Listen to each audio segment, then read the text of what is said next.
네, 안녕하세요. 이번 동영상에서는 이어서 어, 우리가 8단원을 공부를 하도록 하겠습니다. 요 8.2를 보시면 조금 생뚱맞다고 생각하실 수도 있는데 트랜잭션 코스트, 즉 거래 비용에 대한 이야기가 갑자기 나오고 있습니다. 그런데 요 트랜잭션 코스트도 이제 또 바로 다음 화면, 그 다음 화면을 보시면 이래서 트랜잭션 코스트가 금융시장에서 되게 중요하다기보다 영향력이 있다라는, 아니 그러니까 굉장히 중요한 고려 요소가 된다라는 것을 알 수 있을 것입니다. 한번 요게 예를 통해서 살펴보면 그 주식 투자를 한번 해보신 분들이나 아니면 어떤 부모님이 그런 어떤 재테크에 많이 관심이 있고 또 이야기를 해주시는 분들이라면 주식을 한 주를 사고 팔아도 살 때 무슨 수수료, 무슨 수수료, 무슨 수수료, 그래서 굉장히 많은 수수료가 붙는다는 것을 알 수 있을 것입니다. 그래서 이게 거래를 뭐 내가 뭐 10주 산다, 아니면 뭐 5주 산다, 이러면 내가 투자하는 금액 대비 상대적으로 브로커리지 커미션, 즉, 증권사나 아니면 한국거래소나 뭐 아니면 세금으로 떼기는 부분이 너무 많게 되게 되겠습니다. 이거는 주식에 대해서 뿐만이 아니라 개인 투자자가 이렇게 직접 주식 투자하기가 쉽지가 않은 게 이 채권의 경우에도 마찬가지입니다. 이 채권의 경우에는 채권 한 장의 액면이 보통 그 우리나라 돈으로 한 1,000만 원 정도, 그러니까 여기 지금 10,000달러 정도 됩니다. 그러니까 100만 원, 200만 원을 채권에 직접 투자를 하기는 이게 아예 안 되는 거죠. 그러니까 뭐 채권에 0.1 채권, 뭐 0.2 채권 이렇게는 직접 거래가 안 되기 때문이죠.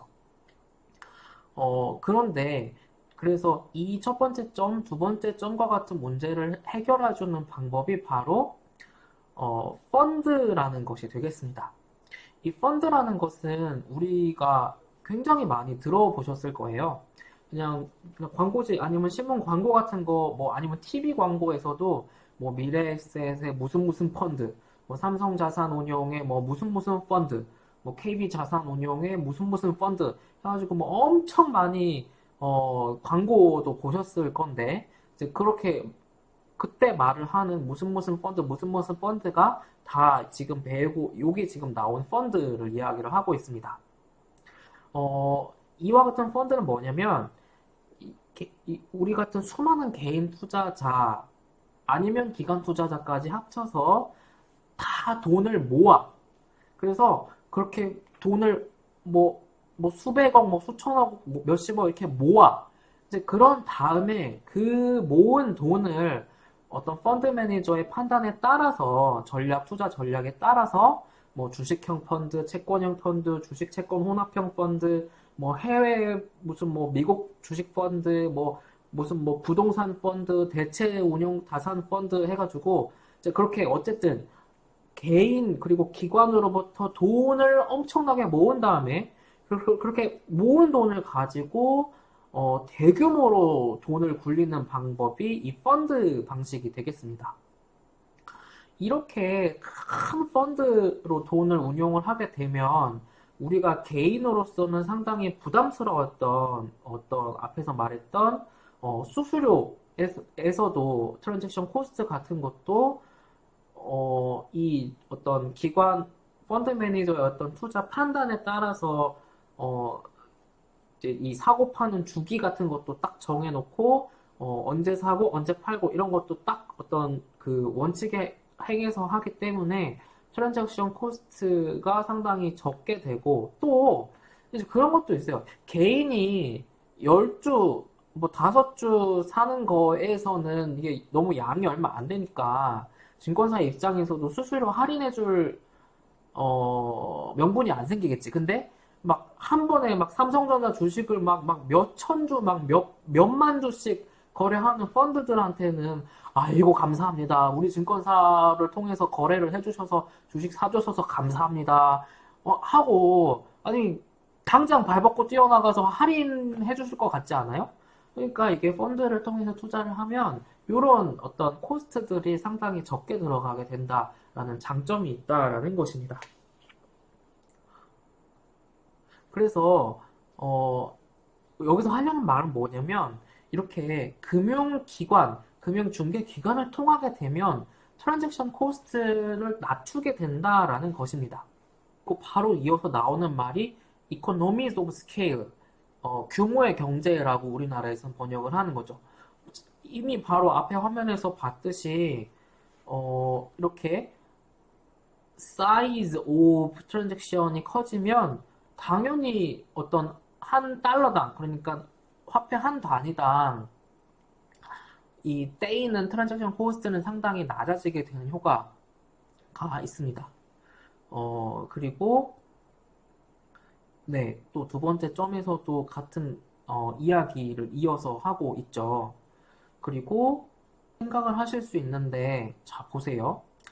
요즘의 금융은 다 전산화가 되어 있죠. 그래서 그 증권사 이 전산 시스템 입장에서 영수가 뭐 A라는 사람이 삼성전자 주식 매수 주문 10주를 내든 1000주를 내든 100주를 내든 아니 그거 한 개 딱 처리하는데 10주 매수 처리하는데 들어가는 어떤 IT 비용이나 100주 매수 주문 처리하는데 들어가는 IT 비용이나 이 뭐 전기요금 조금 더 나가려나? 뭐 그런 거 말고는 거의 이게 비용 뭐 100주 처리하는 거나 1000주 처리하는 거나 사실 큰 비용 차이가 없을 것입니다.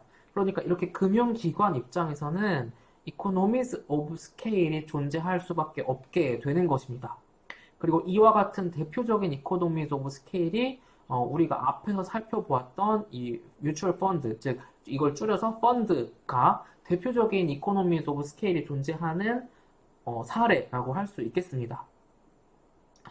어, 그래서 개인 그리고 수많은 기관 투자자가 어떤 펀드에 이렇게 돈을 다 돈을 모아서 그 펀드가 어떻게 운용이 잘 됐어. 그러면 거기서 난 수익을 이제 그 펀드에다가 투자한 비율에 따라서 그렇게 수익을 배분을 해주는 것이 이 뮤추얼 펀드가 되겠습니다.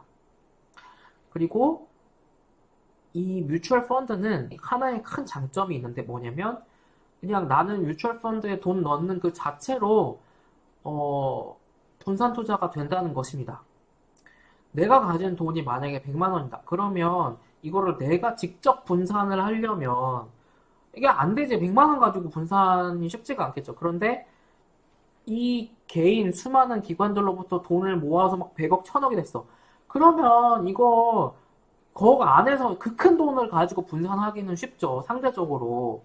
이만큼은 주식 투자하고, 이만큼은 채권 넣고, 이만큼은 유동성을 위해서 은행 예금으로 넣어놓고, 뭐 같은 주식 안에서도 뭐 이만큼은 삼성전자 사고, 이만큼은 LG전자 사고, 이만큼은 또 SK 하이닉스 사고, 현대차 사고, 그러니까 얼마나 분산하기가 쉬워. 돈을 그렇게 모아놨으니. 그러니까 이렇게 뮤추얼 펀드를 통해서 투자를 하게 되면 분산 투자가 자동으로 된다는 장점이 있기 때문에 전체적인 리스크가 낮아지게 된다. 왜 그러냐면 분산이 굉장히 많이 되었기 때문에 그 투자한 한 회사가 잘못된다 하더라도 다른 회사가 줄줄이 잘못된 일은 확률적으로 많지가 않죠. 진짜 뭐 경제 위기가 막 매 달마다 오거나 뭐 그렇지 않은 이상은 그럴 일이 없기 때문에 상대적으로 굉장히 낮기 때문이죠. 그러다 보니까 투자자들에게는 뭐 수수료도 낮아지는 효과, 분산 투자도 자동으로 되는 효과, 리스크도 낮아지는 효과. 그러니까 투자자한테는 이런 좋은 점이 있는 것이다 라고 할 수가 있겠습니다. 그리고 또 기관을 이용했을 때의 장점이 바로 금융기관은 그 금융 어떤 분야의 전문적인 지식, 전문성을 가지고 있다라는 것입니다. 은행이라고 하면 대출을 해서 돈을 벌죠. 그쵸? 그런데 그 누가 돈을 빌리겠다고 대출 신청하러 왔을 때 그 사람의 어떤 직업 아니면 뭐 소득, 뭐 재산 그런 거를 어떻게 평가를 하고 어떻게 점수화를 해서 아, 저 사람한테는 얼마 정도 대출해주면 적정하겠구나. 그리고 이자는 얼마를 매기면 적정하겠구나. 라는 게 이미 수십 년간 그리고 수만 명의 고객한테 대출을 해주면서 이미 노하우가 충분히 쌓여 있습니다. 그리고 그냥 은행 자체가 그런 일을 하는 거기 때문에 뭐 하루에 직원 한 명이 대출 신청서 한 장 받는 거 대비 10장 받는 거 어차피 그 은행 직원 한 명은 월급 똑같이 받을 거잖아. 그러니까 그 금융기관 입장에서는 그렇게 트랜잭션 코스트를 상당히 낮출 수 있는 그런 효과를 가지고 있다라고 할 수 있겠습니다. 그리고 네, 이렇게 낮아진 트랜잭션 코스트가 낮아지면 그만큼 더 고객한테 대출을 더 많이 해줄 수 있는 여력도 있는 거라고 생각을 할 수도 있겠습니다. 네, 그리고 우리가 8.3에서는 asymmetric information, 그리고 adverse selection, 그리고 moral hazard라는 것에 대해서 각각 간략하게 요 한 화면을 통해서 개념을 살펴보도록 하겠습니다.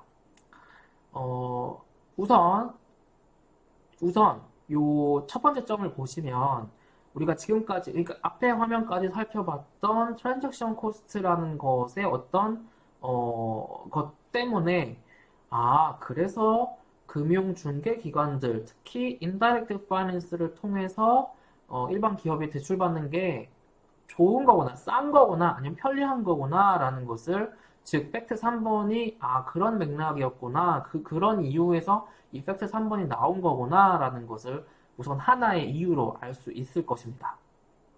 즉, 그리고, 즉, 각각 요 개념을 살펴보면, asymmetric information이라는 것은 우리나라에서는 이거를 정보의 비대칭성이라고 번역을 하고 있고, 만약에 A라는 사람하고 B라는 사람이 있다. 그런데 A라는 사람은 B라는 사람에 대해서 잘 몰라. 그리고 B는 또 A에 대해서 잘 몰라. 뭐 이러한 것이 쉽게 말해서 asymmetric information이라고 할 수 있겠습니다.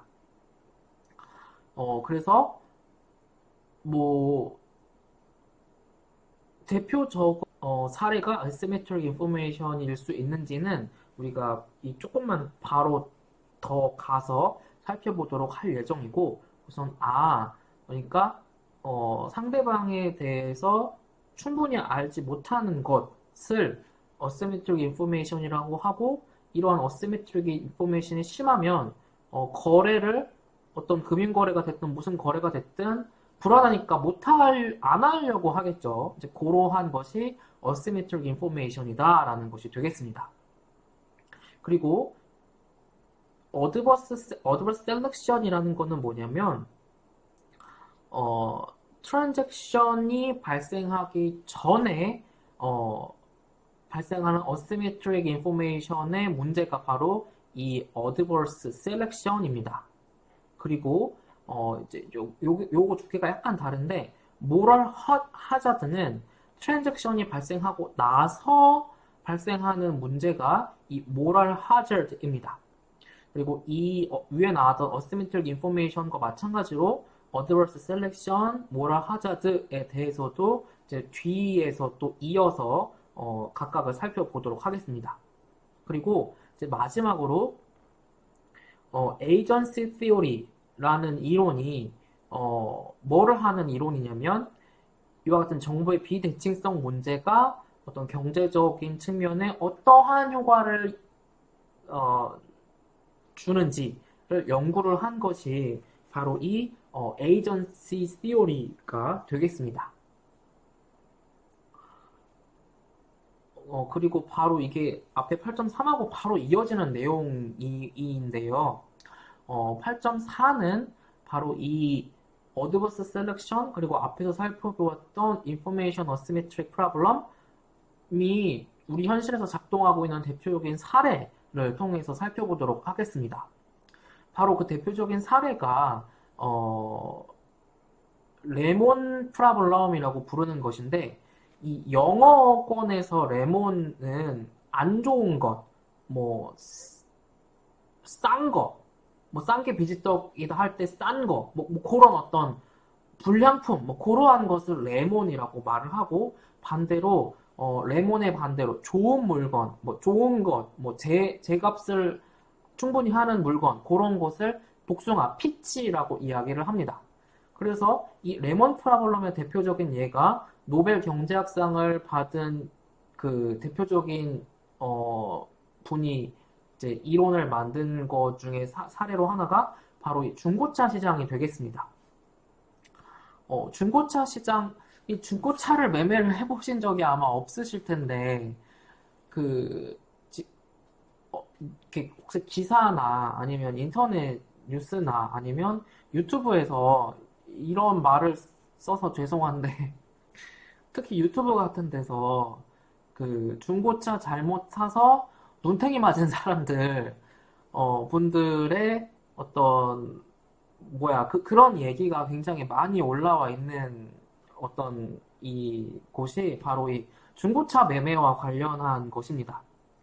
쉽게 말을 해서, 중고차 매매를 해보신 적이 없으면, 그 중고나라 같은 거 잘못 그 거래 상대방 만나면, 막 집에 물건 왔는데 벽돌로 오는 경우 있다고 하잖아요. 그러한 것이 바로 이 레몬 프로블럼이 되겠습니다. 자, 뭐냐면 어, 중고차를 살려고 중고차 매매 이제 센터, 중고차가 많이 있는 곳에 갔어. 그러면 그 차를 보고 마음에 드는 차가 있다고 하더라도 그 차에 대해서 이 차가 뭐 사고가 났었는지 침수가 됐었는지 이 차에 무슨 일이 있었는지 도대체 나는 알 길이 없죠. 알 수가 없습니다. 그래서 바이어는 대략 이 중고차 시장에서 형성되어 있는 금액의 그냥 평균적인 정도밖에 지불을 할 의향이 없죠. 저 차가 실제로 200만 원의 가치가 있다 하더라도 아니 저 중고차 딜러가 나한테 저 차가 굉장히 좋은 차라고 하는데 아니 유튜브 찾아보면 중고차 잘못 거래해서 눈탱이 맞은 사람들이 그렇게 많은데 내가 저거를 믿을 수가 없잖아요. 그러니까 200만 원까지 최대한 지불을 안 하려고 하죠. 반대로 어, 차를 팔려는 사람, 그러니까 중고차를 팔려는 사람 입장에서는 이 차에 대해서 다 알고 있죠. 네, 이런 두 가지 경우가 있겠죠. 차가 뭐 침수차야, 사고 났던 차야, 아니면 뭐 문제가 있는 차야, 레몬이야, 차가. 아니야, 그 차는 정상적인 차야. 그래서 피치인 경우. 그래서 차가 레몬인 경우와 피치인 경우가 두 개가 있겠죠. 그래서 첫 번째, 차가 그 중고차가 레몬이다라고 하자. 그러면, 어, 중고차 팔려는 사람은 이 완전 이 사가는 사람이 또 완전 싸게 사가지는 않으니까, 정말 낮은 가격보다는 많이, 조금 더 비싸게라도 팔 수가 있죠. 어, 그리고 만약에 이 차가 피치야, 그러니까 정상 좋은 차야. 그러면, 아니, 이거 차 문제 없는데, 왜 저 중고차 살려는 사람 자꾸 깎으려고 그러지? 안 살려고 그러지? 그러니까 차라리, 제값을 못 받는다고 생각하니까, 그냥 안 팔고 말으려고 그러죠. 안 팔려고 그러죠. 그러면, 이러한 역선택의 결과로, 중고차 시장에는 점점 더 좋은 중고차는 없고, 나쁜 중고차만 있게 된다. 그리고, 어, 중고차의 질이 점점 낮아지니까 이 중고차 시장을 통해서 누가 중고차를 매매를 하려고 하겠어요. 그러니까 이 그 유즈드 카 마켓이라는 어떤 시장 시스템 자체가 이제 망하게 되는 거죠. 그래서 이와 같은 것이 바로 이 역선택이 나타나는 사례라고 할 수가 있겠습니다. 정리를 해보면 그래서 이게 뭐 자동차가 됐던 뭐가 됐든 무슨 뭐가 됐든 어떤 물건의 퀄리티가 제대로 평가될 수 없어. 그래서 충분한 그런 것을 그 물건이 정상 제품인지 뭐 어떤 이력이 있는지 그리고 뭐 이력을 나한테 뭐 문서를 보여준다 해도 내가 그게 진짜인지 가짜인지 믿을 수가 없어. 그러면 이 살려는 사람 입장에서 정리하면 그냥 평균적인 금액만 낼 수밖에 없죠. 반대로 물건을 파는 사람들은 아니 자꾸 살려는 사람이 물건을 딱 깎으려고 하네? 그러면 물건을 안 팔고 말지. 혹은 속여서 나쁜 물건 조금이라도 더 받으려고 그렇게 한다던가.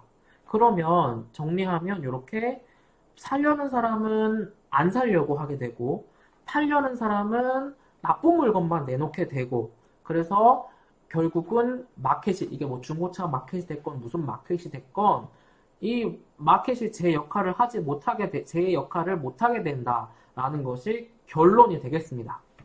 이제 이거를 그 저도 제가 그 공학계산기를 학부생 때 공학계산기 이제 주로 뭐 카시오나 뭐 그런 거 쓰시잖아요. 근데 그거 말고 이제 매트릭스 계산되는 조금 좋은 공학계산기를 중고나라에서 사겠다고 제가 조금 아껴서 사겠다고 하다가 저도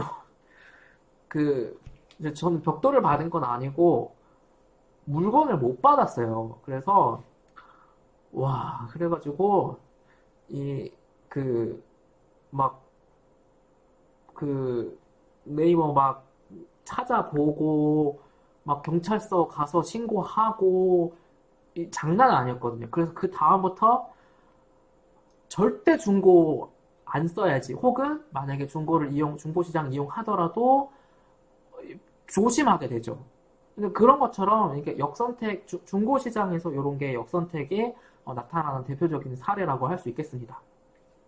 이제 그런 게 혹시 창업이나 아니면 어떤 요즘 시장 돌아가는 거에 관심 있으신 분들은 그 요즘 한창 그 광고, 뭐 배너 광고 많이 나오는 당근마켓이 나오게 된 게, 그 메커니즘 나오게 된 게 이제 나를 둘러싼 주위의 동네. 그러니까 어떤 나의 레퓨테이션 아니면 어떤 나를 혹은 알 수도 있고. 그러니까 그렇게 좀 물건 파는 사람은 좀 나쁜 물건 못 팔게 하려는 유인을 만들어 놓은 게 당근마켓이라는 거죠.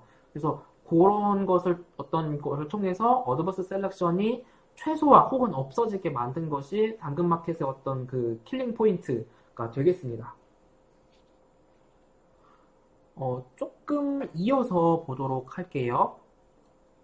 이와 같은 레몬 프라블럼이 중고차 시장 아니면 그런 데만 나타나는 게 아니라 주식이나 채권 시장에서도 레몬 프라블럼이 나타난다라는 것입니다. 그래서 주식이나 채권이나 주식 시장에서도 이와 같은 레몬 프라블럼이 나타난다라는 것입니다. 만약에 내가 투자하려는 돈이 조금 있어. 그래서 내가 여윳돈이 있어서 뭔가 투자를 좀 해보려고 해. 근데 주식을 좀 사려고 해. 그래서 커먼스탁 어떤 보통주를 사려고 하는데 이 문제가 뭐냐면 투자자 입장에서는 투자하려는 회사가 이게 정상적으로 돌아가는 회사인지 이렇게 또 안에 혹은 무슨 문제가 있진 않은지 정보가 부족하다라는 것입니다. 이제 내가 검색해보고 아무리 해보고 하더라도 그 회사 CEO 아니면 그 회사의 어떤 고위 임원보다 내가 더 잘 알겠어요? 절대 모르지. 투자자는 외부인인데 내부인이 아닌 이상 모를 수밖에 없는 정보의 한계가 있다라는 것입니다.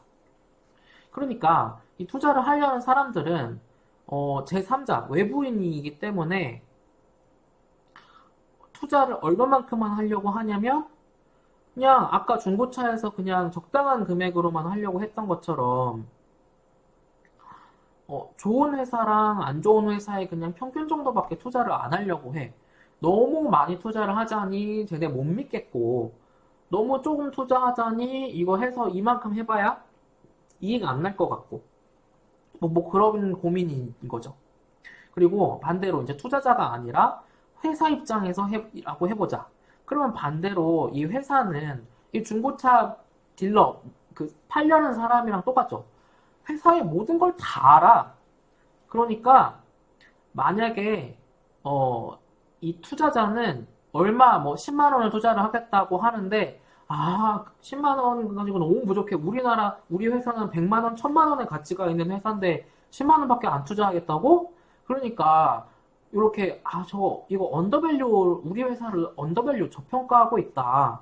이럴 바에 그냥 저 사람한테 투자 안 하고 뭐 100만 원, 1000만 원, 1억 투자하겠다는 사람한테 기다리지. 그렇게 회사 오너나 매니저는 그런 행동을 하게 될 것입니다.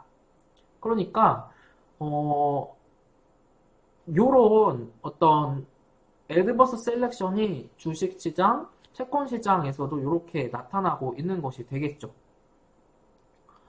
그리고 이제 채권시장에서도 마찬가지인데 똑같은 원리입니다. 바로 위에 주식시장에서 살펴보았던 것처럼 채권 투자하려는 투자자는 그 채권 발행해서 돈 빌려는 사람이 이게 도대체 어떻게 돌아가고 있는 회사인지, 당장 내년에 어떻게 될 건지, 지금 무슨 CEO가 무슨 이 회사의 비전을 갖고 있는지, 아니면 어떤 소송에 휘말려 있는지, 공개되지 않은 정보인 이상 알 수가 없다. 또 마찬가지로 회사 채권 발행한 그 회사 CEO는 다 알지. 또 마찬가지니까 아까랑 주식시장이나 이 채권시장. 그러니까